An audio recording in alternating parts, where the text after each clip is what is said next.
मैं राजेश कंबोज चौधरी देवीलाल यूनिवर्सिटी में असिस्टेंट के पोस्ट पर कार्यरत हूँ और गांव मंगाला जिला सिरसा का रहने वाला हूँ। क्या मामला है जिसको लेकर के आप प्रोटेस्ट कर रहे हैं? मामला बड़ा गंभीर मामला है जी। मामला है भ्रष्टाचार का, मामला है करप्शन का, भ्रष्टाचार का मामला है, तानाशाही का। वाइस चांसलर चौधरी अजमेर सिंह के खिलाफ हम लोगों ने धरना प्रदर्शन किया है, जो अपनी तानाशाही की नीतियों से कर्मचारियों को प्रताड़ित करता जा रहा है और उनकी नीतियों के करते कई कर्मचारी हमारे बड़े शोषण में हैं और उन्होंने ऐसा खौफ पैदा कर रखा है कि लोग डर के मारे बाहर नहीं आ रहे। और हमारा क्या मामला क्या है? मामले की शुरुआत होती है सीनियोरिटी से। जूनियर्स कर्मचारियों को सीनियोरिटी को ताक पे रखते हुए प्रमोशन दे दी जाती है। अपने चाहिए तो जो वाइस चांसलर महोदय को पैसे कमा के देते हैं उन लोगों को प्रमोट कर दिया जाता है और जो बेचारे मेहनत करते हैं उन लोगों को उनकी प्रमोशन को रोक दिया जाता है। मामला आज 2005 में मैं विश्वविद्यालय में कार्य ग्रहण किया। 2005 से लेकर 2022 में आज लगभग 17 साल हो चुके हैं। ये विश्वविद्यालय के लिए इससे काला दिन मैं नहीं मानता। ये पहली बार ऐसा हुआ है। कोई मेरा साथी है जसकरण सिंह, उनकी मिसेज धर्मपत्नी ये बहन इतनी प्रताड़ित थी कि ये डिप्रेशन की दवाइयाँ ले रहे हैं और ये बहन इतनी समस्या में थी। तो मैंने इनसे बात करी तो आप आइए सामने आइए। इनकी प्रमोशन से शुरुआत है। सीनियोरिटी 4 बारी सीनियोरिटी बन चुकी है चौधरी देवीलाल विश्वविद्यालय में। 4 बारी सीनियोरिटी कहीं नहीं बनती। एक बार फाइनल होने के बाद कभी सीनियोरिटी बनाई नहीं जाती।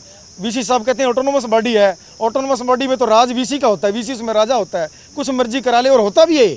ऐसा नहीं कि होता नहीं है। हर बार इन वाइस चांसलर से आने से पहले 2 बार फाइनल सीनियोरिटी हो चुकी है। फाइनल सीनियोरिटी में जसकरण सिंह 1 नंबर पे है। मैं आपको इसके डॉक्यूमेंट्स दे दूंगा। टिल डेट भी जो वेबसाइट पर चढ़ी हुई है सीनियोरिटी उसमें जसकरण सिंह 1 नंबर पर, मैं भी 1 नंबर पे हूँ। प्रमोशन मेरी भी रोकी गई है और जसकरण सिंह के तो जूनियर को ही प्रमोट कर दिया इन्होंने। जूनियर को प्रमोट कर दिया बिना सीनियोरिटी के। एक तो पदोन्नति का मामला है, दूसरा क्या मामला है? सबसे पहला पदोन्नति का मामला है। दूसरा मामला है कि जी अपने चहितों को तो ये दे देते हैं गैर कानूनी ढंग से प्रमोशन और हम लोगों की प्रमोशन को रोक रखा है। अगर आप कहें तो मैं डॉक्यूमेंट्स दिखा सकता हूँ। वाइस चांसलर के ओएसडी ओमदा कुमार लांबा के अगेंस्ट सबसे पहला मामला तो जी कोई मान लीजिए न्यायालय में जाता है तो उसके खिलाफ तो ऐसी प्रताड़ना की जाती है कि वो क्या छोड़ के दूसरा कोई कर्मचारी नहीं जाएगा।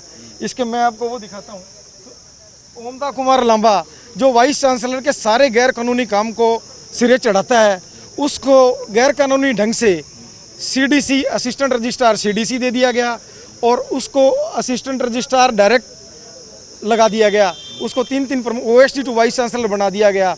उसके खिलाफ एक कर्मचारी ने मुकदमा दायर किया। उस मुकदमे के ऊपर उस कर्मचारी को इतना शोषण किया गया। बेचारा 2-3 लाख रुपए लगा के एक कर्मचारी माननीय न्यायालय में पहुंचा। इन लोगों ने सुनवाई नहीं करी तो वो माननीय न्यायालय में पहुंचा। माननीय न्यायालय ने आदेश दिए कि इसकी रिप्रेजेंटेशन को कंसिडर किया जाए, उसके बाद प्रमोशन की जाए। ओमदा कुमार लांबा की प्रमोशन माननीय न्यायालयों को ही नहीं ये मानते तो ये हम लोगों को क्या मानेंगे। उसकी प्रमोशन कर दी गई और उसके खिलाफ मैं खुद concern dealing and establishment branch में फाइल मूव करी पवन की। चलो कोई बात नहीं, जूनियर को पहले प्रमोट कर दिया, कोई अब जब इसकी बारी आ रही है तब तो प्रमोट कर दो। तब वीसी साहब ने ऑर्डर करे हैं कि पवन कुमार की प्रमोशन के ऊपर कि पहले पवन को let them withdraw the court case first, they need to accept the seniority list first. उसे पहले ओमदा को अपना सीनियर मानना पड़ेगा और उसे पहले कोर्ट केस वापस लेना पड़ेगा। माननीय न्यायालय के आदेश पर ब्लैकमेलिंग, इससे बड़ी ब्लैकमेलिंग मैंने आज तक कभी देखी नहीं। मैं खुद सीट पे काम कर रहा हूँ। उसके बाद यहाँ बात यहीं ख़त्म होती नहीं है सर बात उसके बाद वीसी साहब आदेश करते हैं keeping in view of the, जब पवन कुमार का केस पुटअप किया गया तो कह रहे हैं keeping in view of the employ interest it is also necessary to break the adamant culture of the employ. माननीय किसी को न्याय नहीं मिल रहा तो माननीय न्यायालय में जाना एडमेंट कल्चर है। वो कहाँ जाए, कहाँ मरे, कहाँ कूद के मरे। वो माननीय न्यायालय में जाने के बाद कहता है I am promoting the junior one, मैं जूनियर वन को प्रमोट कर दूंगा। क्यों? क्योंकि वो कोर्ट में गया।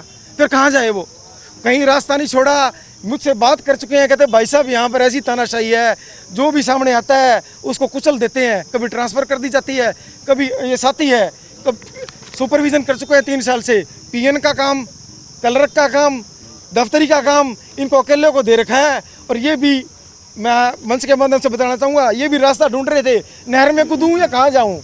इनकी मिसेज ने बात करी मुझसे कि जी भाई साहब और कोई नहीं है बचाने वाला, कोई साथ बाहर नहीं आता, इतना खौफ फैला।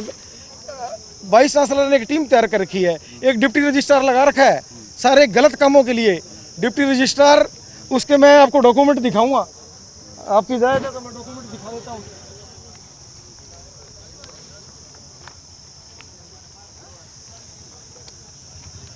वाइस चांसलर की रिश्तेदार कैथल जिले से सोनिया डॉटर ऑफ नफे सिंह, हरियाणा सरकार ने और भारत सरकार ने योजना चलाई आईटीआई बच्चों के लिए।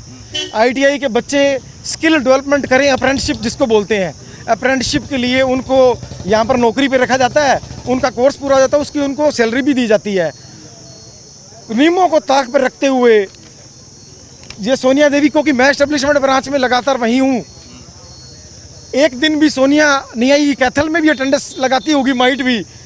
इसकी अटेंडेंस कुलदीप कुमार जो कि गैर कानूनी काम करता है वाइस चांसलर के सारे, और इसने इसकी सारी अटेंडेंस नील करके भेज रखी है। और मैं ये पुख्ता इसके प्रमाण दे दूंगा कि एक भी दिन ये लड़की ज्वाइनिंग के अलावा कभी यहाँ पर कभी दिखाई नहीं दी ये लड़की।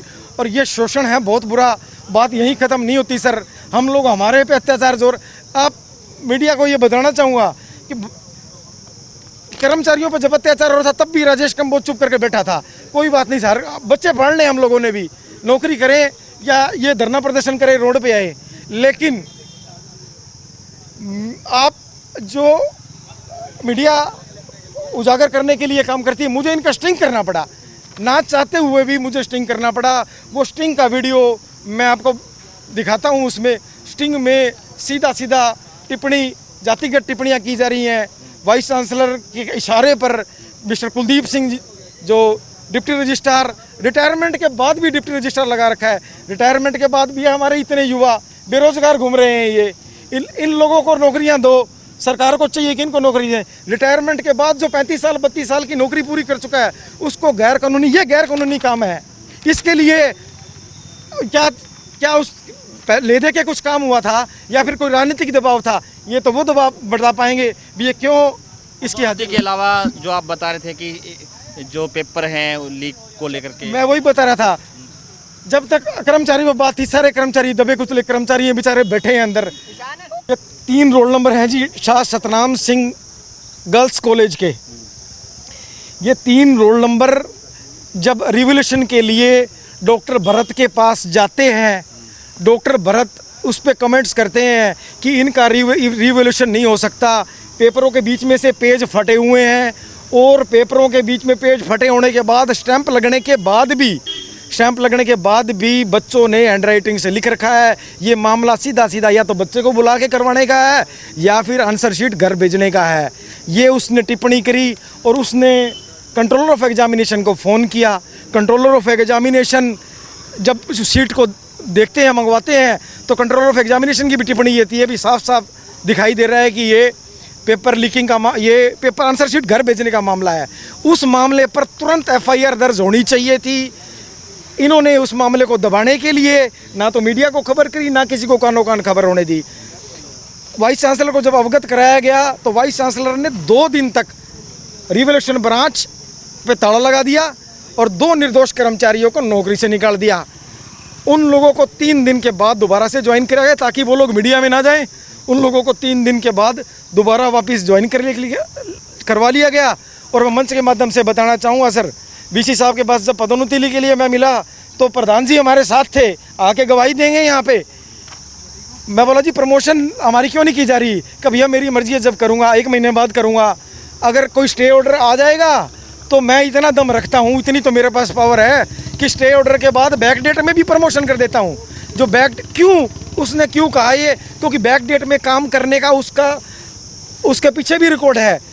जिस दिन सरकार ने जारी किया लेटर कि इसके बाद से कोई कर्मचारी नहीं लगाया जाएगा, सरकार खुद लगाएगी। बैक डेट में 29 कर्मचारियों को लगाया गया। ये मामला पहले भी मीडिया के संज्ञान में आ चुका है। इस मामले की जो पेपर लीकिंग का मामला जी, मैं अपने आप को रोक नहीं पाया। मुझे पता है कि मेरे खिलाफ भी वो कार्रवाई करेंगे, निकाल देंगे मुझे नौकरी से, कोई बात नहीं, नौकरी जाएगी। ये हर उस छात्र का मुद्दा है, हर उस माँ बाप का मुद्दा है जिसके बच्चे पढ़ रहे हैं। ये मुद्दा मेरा नहीं है, ये मुद्दा इन शिक्षकों का है। अगर ये शिक्षक भी चाहते हैं कि ऐसे आंसर शीट घर चली जाए और हमें पढ़ाना ना पड़े, तो ऐसे ही खामोश बैठे रहेंगे। अगर वो भी चाहते हैं, ये गुरुजन, शिक्षा का क्षेत्र है, शिक्षा का मंदिर है, ये गुरुजन भी यहाँ सामने आने चाहिए इस मुद्दे में। और इस केस में वाइस चांसलर के खिलाफ तुरंत FIR दर्ज होनी चाहिए। मैं आपको और बता देना चाहता हूँ कि वाइस चांसलर, इस मंच के माध्यम से बताता हूँ, ये बैक डेट के अंदर 100 तरह के हथकंडे अपना रहा होगा इस केस को उठाने के लिए, FIR दर्ज कराने के लिए। टिल डेट तक कोई FIR दर्ज नहीं कराई गई। और UMC कमेटी में प्रोफेसर मक्कड़ UMC कमेटी में थे वहाँ पे, और प्रोफेसर मक्कड़ ने टिप्पणी करी। प्रोफेसर मक्कड़ के साथ 2 मेंबर और भी थे जिनको VC साहब ने कह रखा था कि मैटर को BOD कर दिया जाए। उन्होंने डॉक्टर मक्कड़ को प्रेशराइज किया कि जी BOD कर दो। BOD का मतलब है जी बेनिफिट ऑफ डाउट।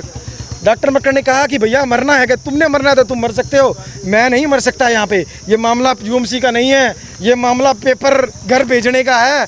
और इस मामले के अंदर UMC के प्रीव्यू में नहीं आता। उन्होंने ये कहकर फाइल वापस भेज दी।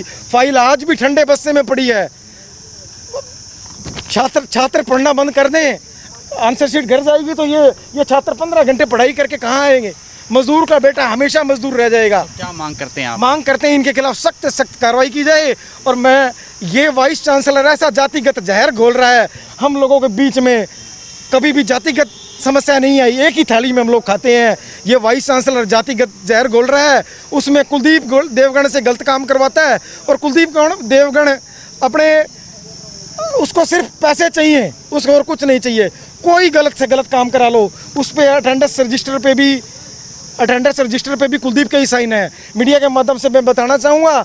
और मैं मेरे कर्मचारी साथी, जो सर दबले कुचले कर्मचारी साथी हैं, उनसे निवेदन करना चाहूँगा कि किसी भी रिकॉर्ड की आप पे वाइस चांसलर, तानाशाह वाइस चांसलर, जो गद्दाफी को भी जिसने मात दे रखी है, वो वाइस चांसलर आपको प्रेशराइज किएगा। भी राजेश कंबोज बाहर बैठा है, एक बहन बाहर बैठी है अपने अत्याचार को रहती हुई, वो उनसे बैक डेट में काम कराएगा। उनको मैं निवेदन करना चाहता हूँ, बैक डेट में किसी अटेंडेंस रजिस्टर को ना बदलें। उसकी भी कापियाँ मौजूद हैं यहाँ पर, वो भी आ जाएंगी। आप लोग अपनी नौकरी से हाथ धो बैठोगे। इस वाइस चांसलर ने तो चला जाना है और आप लोग अपने बच्चों को पढ़ नहीं पाओगे। ये दबाव देगा सब। मैं 5 मिनट और चाहूँगा। जो जातिगत जो जहर घोलने की कोशिश, वो हमारे समाज को खा जाएगा। मैं आपको वीडियो रिकॉर्डिंग अभी इसमें दिखाता भी।